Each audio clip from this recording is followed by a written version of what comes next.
গিয়েছিলাম একটা কাজে আর অনেকগুলো কাজ করে চলে এসেছি। মনে হয় আজকে পুরো চিটাগং ট্যুর করে চলে এসেছি আমি গিয়েছিলাম দাঁতের ডক্টরের কাছে।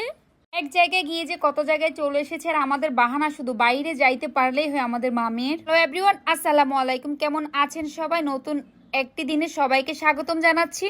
তো আজকে চলে যাচ্ছি আমরা মা মেয়ে মিলে, আর সাথে আমার বোন আছে দাঁতের ডক্টরের কাছে। এই যে পিচ্ছিটা হচ্ছে কি কিউট, মাশাল্লাহ, সবাই মাশাল্লাহ বলবেন। এটা হচ্ছে ডক্টরের মেয়ে, আর উনি হচ্ছে যে আমার হাজবেন্ডের ফ্রেন্ডের মেয়ে।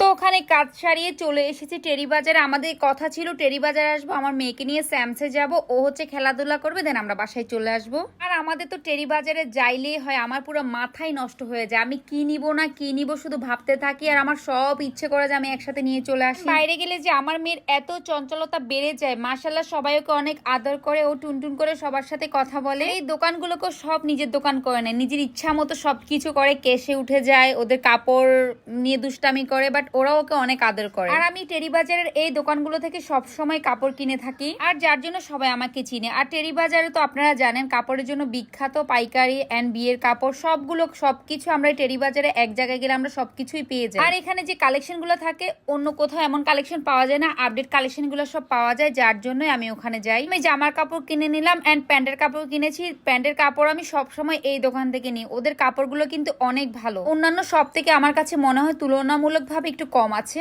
আমরা নিচতলা থেকে তিনতলায় চলে যাই, এই ফুলের দোকানে ঢুকলাম। এই ফ্লাওয়ারের শপটাতে যে ঢুকে আমার মাথা পুরো নষ্ট হয়ে গিয়েছে। আমার মন চাচ্ছে আমি সব কিনে নিয়ে আসি, টুকিটাকি কিছু কিনে নিয়ে আসছি, আর এগুলো আমি আপনাদের সাথে অন্য একদিন শেয়ার করব।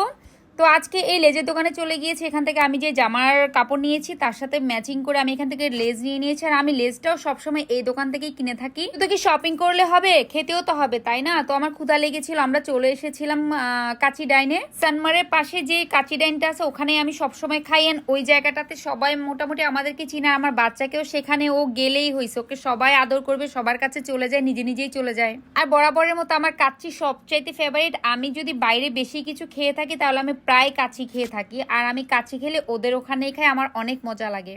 আমাদের খাবার চলে এসেছে, এখন খাওয়ার পালা।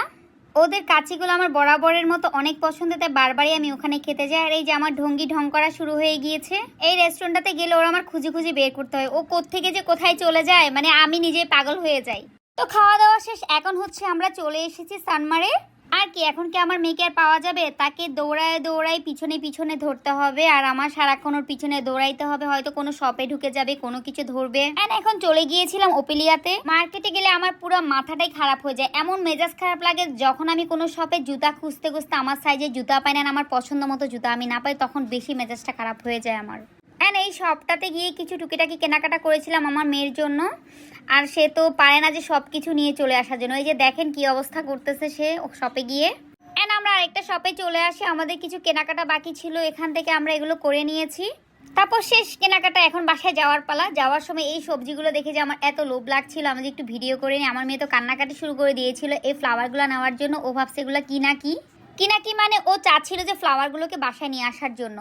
আর এরপর ওকে বাসায় তুলতে আমার আবার স্ট্রাগল করতে হবে। ও মিনিমাম 10 মিনিট নিচে কান্না করবে, কোনোভাবেই বাসায় উঠবে না, সব সময় এটা রুটিন হয়ে গিয়েছে।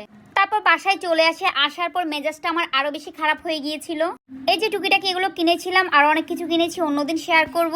আর মেজাজটা কেন খারাপ হয়েছে জানেন? আমি যেই জন্য ড্রেসের কাপড় কেনার জন্য গিয়েছিলাম, যে ড্রেসের ডিজাইনের কাপড়টাই আমি দোকানে ফেলে রেখে এসেছি। পেমেন্ট করেছি, টাকাও দিয়েছি, ওনারা দিয়েওছে, কিন্তু আমি নিতে ভুলে গিয়েছি। তো আমি আপনাদের জন্য একটা ড্রেস মেকিং ভিডিও করব ইনশাল্লাহ।